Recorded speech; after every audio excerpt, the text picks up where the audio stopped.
Direct एक कह दे कि यही कट ऑफ रहेगा, इतना से इतना जाएगा, ये हमारा दावा है, तो सारे फेल हो सकते हैं। हेलो जय हिंद दोस्तों, मैं राहुल यादव, आप सभी को द रिपोर्टर बिहार में स्वागत है। दोस्तों अभी हम आ चुके हैं गांधी मैदान में, और गांधी मैदान में एक फिजिकल एकेडमी चलते हैं गुरुजी का, और गुरुजी से मिलते हैं और बिहार पुलिस का कट ऑफ क्या शेप रहने वाले हैं, कितने नंबर आए हुए हैं, तो स्टूडेंट फिजिकल में लग जाए। और सर से बात करते हैं। सर मेरे चैनल में आपका स्वागत। बहुत बहुत धन्यवाद। सर बिहार पुलिस के एग्जाम हो चुका है अभी, तो कितना जो नंबर रहेगा तो स्टूडेंट सेफ रहेगा जो फिजिकल? देखिए, सबसे पहला चीज़ तो कोई भी एग्जैक्ट नहीं बता सकता है, क्योंकि अनुमान लगाया जा सकता है, सही भी हो सकता है, गलत भी हो सकता है। Yes sir. जो भी शिक्षक बताते हैं, बीती भर्तियों के आधार पर एनालिसिस करके बताते हैं, और बच्चे जो रिव्यू देते हैं, जो हर जगह हर अन्य संस्थाओं से जुड़े, यहाँ पे भी हमारी टीम हमारी संस्था से बच्चे जुड़े हैं, हमने उनका रिव्यू लिया, चाहे लड़का हो लड़की, स्कोर जानने का हमने कोशिश किया। तो इस आधार पे हम लोग बता पाते हैं कि इतने से इतने स्कोर वाले लड़के फिजिकल तैयारी कर रहे हैं, या जो भाई नहीं भी तैयारी कर रहे हैं वो तैयारी करें। वो चाहे दुनिया के किसी कोना में रहते हैं, दुनिया के किसी कोना में कहने का मतलब है कि बिहार के बच्चे हो, चाहे हमारे बिहार के बाहर यानी अन्य राज्यों के, क्योंकि अदर स्टेट वाले भी कुछ बच्चे हैं, तो वो कहीं भी रहते हैं अपने गाँव कस्बों में, जहाँ उनकी व्यवस्था हो, जहाँ उनकी सुविधा हो, वहाँ फिजिकल करें। तो इससे पहले जो भर्ती थी वो 8415 पदों की थी, उससे पहले की भर्ती 11880 पदों की थी। अभी उन भर्तियों को देखते हुए देखा जाए तो ये अब तक की उनसे 11800 से आप देखेंगे कि दोगुनी है, और आप 8415 से देखेंगे तो लगभग 3 गुने से कुछ कम पदों पे भर्ती है। जितना ये 8415 पदों की भर्ती थी, उतना सीट से तो कुछ ज़्यादा, सिर्फ 21391 पदों में यूआर कैटेगरी यानी जनरल कैटेगरी का सीट है। तो कहीं ना कहीं ये बहुत बड़ी भर्ती है, तो इसलिए ये साबित होता है, और 1,07,000 रिजल्ट होने वाला है लगभग, तो ये अब तक की सबसे बड़ी भर्ती है, सबसे ज़्यादा रिजल्ट होने वाला है। तो कहीं ना कहीं कट ऑफ कम होगा, और बाकी भर्तियों के मुकाबले इस भर्ती में काफ़ी कुछ चेंजिंग देखने को मिला। सेंटर अलग अलग, और साथ ही साथ अलग अलग सेंटर पे अलग अलग प्रश्न पत्र, हाँ परसेंटाइल जो होगा, जो नॉर्मलाइजेशन होगा, वो भी काफ़ी इफेक्ट करेगा, क्योंकि बहुत ऐसे बच्चे हैं जो 55-56 नंबर ला के भी तैयारी नहीं कर रहे हैं, क्योंकि उनको डर है, ये डाउट है, क्योंकि बहुत ऐसे भी बच्चे हैं जो मिलाए ही नहीं पाए, क्योंकि कहीं भी उनको किसी भी चैनल के माध्यम से एनालिसिस देखने को नहीं मिला। तो इस प्रकार ये कोई भी व्यक्ति यदि डायरेक्ट ये कह दे कि यही कट ऑफ रहेगा, इतना से इतना जाएगा, ये हमारा दावा है, तो सारे फेल हो सकते हैं। क्योंकि हर दिन का जो भी 6 चरणों में एग्जाम हुआ, किसी भी 6 चरणों का जो एग्जाम किसी भी एक डेट का उठा लिया जाए, तो पूरे बिहार में जहाँ जहाँ एग्जाम, अन्य जिलों में जो भी एग्जाम हुआ, हर जिले का सेट नहीं आया, नहीं टीचर एनालिसिस करा पाए, तो बच्चे कहीं ना कहीं नहीं मिला पाए। हाँ, कुछ प्रश्न बच्चे जो एग्जाम दे के निकलते थे, हाथों पे, एडमिट कार्ड पे पीछे कुछ बच्चे पढ़ने में जो तेज होते, कुछ याद करते थे, बताते थे, उस आधार पर लोग, हाँ 1-2 ऐसे सेट थे जो कि आए थे बाहर, उस पर भी बोर्ड सख्त है, चर्चा में है कि आखिर ये कैसे आया, हालांकि वो एग्जाम टाइम के बाद ही बोर्ड का मामला है। तो कहीं ना कहीं सेट नहीं आया बाहर, तो ऐसे में कट ऑफ अचानक बोल देना कहीं ना कहीं बिल्कुल गलत हो जाएगा। सर रेंज में तो बोल, लेकिन हाँ, जो बच्चे हम लोग यहाँ तैयारी कर रहे हैं, जनरल कैटेगरी वाले जो 60 नंबर है, उससे नीचे ओबीसी का रिजल्ट रहता है, उसके नीचे ईबीसी, उसके नीचे SC ST, home guard, freedom fighter, ऐसे करके रिजल्ट रहता है, यानी 60 नंबर कम से कम जनरल। अब उसे 1-2 अंक आपका ओबीसी का कम रहता है, उसी के इर्द गिर्द EWS और EBC लगभग समान या कुछ पॉइंट में अंतर आता है। तो अभी ये चीज़ को सोचना होगा कि आपको फिजिकल करना चाहिए। हाँ, ये हम समझ सकते हैं कि बच्चा तब तक कंफ्यूज रहता है, वो चाहे 60 प्लस वाला हो, चाहे 55 प्लस हो या 55 वाला, कि जब तक PDF में आपका रोल नंबर नहीं देख लेता है, क्योंकि संतुष्टि नहीं हो पाती। लोगों को लगता है कि हम 65 सही किए, हम लोग एनालिसिस करते हैं तो कुछ लोग 70 भी बोल देते हैं, तो बोलने से नहीं हो जाएगा। आपने 70 सही किया, पूछते कि आपने कहीं से मिलाया, तो नहीं, हमको लगता है, हमको भरोसा है कि मेरा 70 से, भरोसा में 10-15 कम भी हो जाता है। तो क्योंकि हम लोगों ने देखा, इससे पहले की भर्तियों में हमेशा कराते हैं, तो बहुत ऐसे भी लोग होते हैं जिनका रिजल्ट नहीं होता, और बहुत ऐसे लोग होते हैं, जैसे भी दरोगा भर्ती में हम लोगों ने बहुत लोगों का रिव्यू लिया था, तो देखा बाद में उनका जब स्कोर आया तो पता चला कि वो जितना बोले थे उससे 5, 7, 8 नंबर 10 नंबर कम ही था।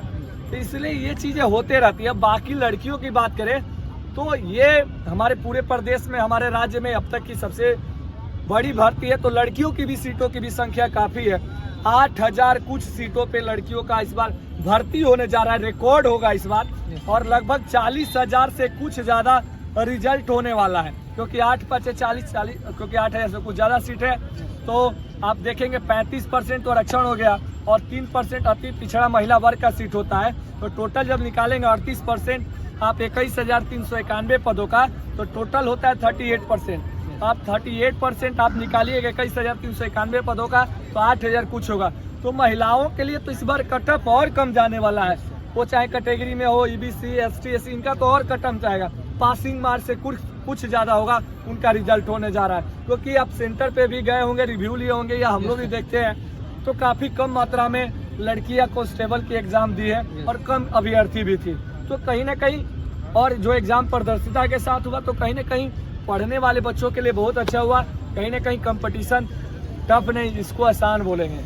सर एक क्वेश्चन आ रहा है कि बिहार पुलिस में रनिंग का टाइमिंग सर कितना मीटर का दौड़ होता है इसमें? ओके। और क्या होता है इसमें रनिंग? बिल्कुल, फिजिकल के बारे में आपको जानकारी दे दे तो 1600 मीटर लड़कों की रनिंग 6 मिनट में आपको क्वालिफाई करनी होती है। यदि आप 5 मिनट के अंदर दौड़ते हैं तो पूरी आपको 50 अंक मिलते हैं। यदि आप क्वालिफाई करते हैं तो सिर्फ आपको पासिंग मार्क मिलते हैं। लड़कों की हाई जंप की बात करें तो 4 फीट आपको फानना रहता है, जो कि क्वालिफाई मार्क्स होगा। यदि आप 5 फीट फानते हैं तो पूरे 25 अंक मिल जाएंगे। गोला शॉर्ट पुट की बात करें, 16 पाउंड का गोला 16 फीट बिकेंगे, क्वालिफाई होंगे। 20 फीट प्लस बिकेंगे, पूरे 25 अंक मिलेगा। आपकी वेट नहीं ली जाती है, आपकी हाइट 165 होनी चाहिए, और जो कैटेगरी में आते हैं उनकी 160 होनी चाहिए। तो भाइयों, बाकी चेस्ट की भी बात करें तो जो कैटेगरी में आते हैं उनकी तो 79 और 5 आपको स्पेंड करके फुलाना होगा, 79.5 यानी 84 फुला के। और जो नॉर्मल होंगे, जैसे OBC हो गए, जनरल कैटेगरी वाले हो गए, उनको चाहिए 81, 5 फुलाएंगे 86 चाहिए। वही लड़कियों की बात करें फिजिकल को, तो 1 किलोमीटर की रनिंग आपको 5 मिनट में क्वालिफाई करनी होगी, और आपको पूरा अंक लाने के लिए 4 मिनटों के अंदर 1 किलोमीटर की दूरी को तय करना होगा, पूरी 50 अंक। बात करेंगे हाई जंप, तो लड़कियों की 3 फीट से शुरुआत होती है क्वालिफाइंग। आप 3 फीट फानेंगे, क्वालिफाई करेंगे, 4 फीट फानेंगे, पूरे 25 अंक मिलता है। वही बात करें शॉर्ट पुट का, तो 12 पाउंड का गोला यदि आप 12 फीट बिकते हैं तो आप क्वालिफाई करेंगे, 16 फीट प्लस बिकते हैं तो पूरे 25 अंक मिलता है। लड़कियों को एक चीज में विशेष ध्यान देना होगा, फिजिकली वर्कआउट के साथ साथ फिजिकल में हर इन 3 इवेंट में बेहतर करने के साथ साथ आपको अपने वजन को मेंटेन करना होगा, और 48 केजी कम से कम आपका वजन होना चाहिए। इस बात को आप ध्यान देंगे, आप अपने वजन को मेंटेन करके रखेंगे 48 केजी, तो ये आपका होता है। बाकी सारी कैटेगरी की लड़कियों का हाइट 155 होता है। यदि आपकी हाइट नहीं है तो मैं ये नहीं बोलूंगा कि ये एक्सरसाइज करो, ये खा लो, वो खा लो, आपकी बढ़ जाएगी। बस यही बोलूंगा, एक अच्छा सलाह भाई होने के नाते जरूर दूंगा कि आप जिस भी भर्ती के लिए आप एलिजिबल है, जिसमें आपका हाइट हो, आप उसी भर्ती की तैयारी करें। इसलिए इस बात को आप समझेंगे, क्योंकि हर दिन बहुत सारी लड़कियां रोने लगती है, बोलती है कि सर हमारा इतना कम है, 1 कम है, मेरा 2 सेंटीमीटर कम है, 3 सेंटीमीटर कम है, सर कुछ बोलिए, कुछ करिए कि हमारा कुछ हो जाए, ये एक्सरसाइज करेंगे तो बढ़ जाएगा। तो सिर्फ यूट्यूब में वीडियो देखने भर ही बढ़ता है, बाकी और कुछ होता नहीं है। सच्चाई बात यही है। सर ट्रेनिंग के समय जो फूड क्या खाने का ड्राई फ्रूट सर? देखिए, सुबह में जैसे ही आप रनिंग करने आते हैं ग्राउंड में, जब शुरुआत करिए, जब सुबह आप उठते हैं तो आपको इस चीज का ध्यान देना होगा कि जब हम सुबह उठते हैं तो सबसे पहले गुनगुना पानी या नॉर्मल पानी पिए, उसके बाद फ्रेश हो, ग्राउंड आए, दौड़ने के बाद जाए तो चना, मूंग, गुड़, केला, कम से कम 2 या 3 केले प्रत्येक दिन सुबह रनिंग करने के बाद चना अंकुरित कर लेते हैं तो और अच्छा है। उसमें मूंग डाल दीजिए, सोयाबीन का दाना डालिए, जो कि तुरंत आपके शरीर को प्रोटीन 48 से 50% तक प्रोटीन देता है शरीर को। और साथ ही साथ आप ड्राई फ्रूट्स का भी कुछ हिस्सा रात में पानी में भिगो दीजिए, जैसे काजू, किशमिश, आप बादाम का डालिए, उसी चना में मिला दीजिए। इन सारे चीजों को आपस में मिलाइए और फिर सुबह रनिंग के बाद खाइए। ताकत, आपकी शरीर में प्रोटीन, आपके शरीर में स्टेमिना, पावर, सारी चीजें बढ़ेगी। आपके अंदर थकान को ये दूर होगा, क्योंकि आप डाइट लेंगे भरपूर और बॉडी को रेस्ट देंगे तो जल्दी बॉडी रिकवर करती है। क्योंकि फिजिकली वर्कआउट के दौरान बॉडी काफी हरास होती है, तो रिकवर करने के लिए आपको सोना भी होगा। प्रॉपर 8 घंटे कम से कम जरूर सोए। तो ये सारी बातें हो गई। बाकी आप ध्यान रहे, दिन का खाना ठूस भोजनम आपको खाना पड़ेगा। चाप निद्रा, तेल वॉल की सामानें, जो भी ऑयली चीजें वो नहीं खाना होगा। लाइट फूड खाना होगा जो जल्दी पच जाए। बाहर रोड पे का समोसा, पिज्जा, चाउमीन, ये सारी चीजों को आपको त्यागना होगा। रात्रि में मांस मछली का सेवन नहीं करेंगे, क्योंकि आप खाएंगे तो अगले सुबह दिन आप अच्छा रनिंग नहीं कर पाएंगे। आप प्रैक्टिकल करके कभी देख लेना, भरोसा नहीं हो तो। इसलिए इन सारी चीजों को नहीं खाएंगे। रात में हल्का भोजन खाएंगे, नॉर्मल खाएंगे, सुबह आप बेहतर दौड़ेंगे। रात्रि में दूध का सेवन जरूर करेंगे, दूध में हल्दी डाल के पिया करिए, अन्यथा आप प्रोटीनेक्स का उपयोग अवश्य करेंगे। प्रोटीनेक्स पीजिए, ताकत लाइए अपने शरीरों में।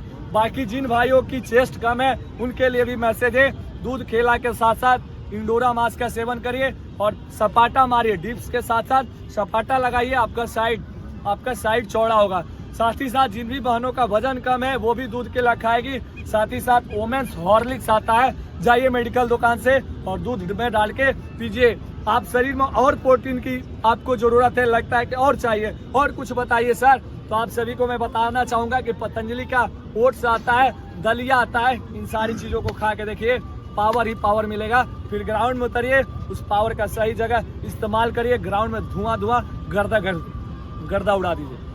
सर कीमती समय देने के लिए सर थैंक यू।